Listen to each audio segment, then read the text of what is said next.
ఏలూరు నగర పురవీధుల్లో జగన్నాథస్వామి రథయాత్ర అంగరంగ వైభవంగా జరిగింది.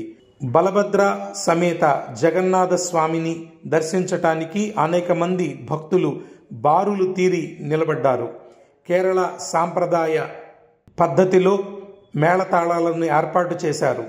అలాగే కోలాట ప్రదర్శనలు, భక్తుల యొక్క నామోచ్చారణల మధ్య జై జగన్నాథ్ అనే నామోచ్చారణల మధ్య ఈ ఊరేగింపు అంగరంగ వైభోగంగా సాగింది. మధ్యాహ్నం 3 గంటలకు రథయాత్ర ప్రారంభమై ఏలూరు అశోక్ నగర్ జగన్నాథ మందిరం నుండి Pattebada Vijay Vihar centre, RR Peta main road, Powerpeta 12 పంపుల సెంటర్, డిమార్ట్ రోడ్డుకు ద్వారా ఈ యొక్క రథయాత్ర ప్రారంభమైంది.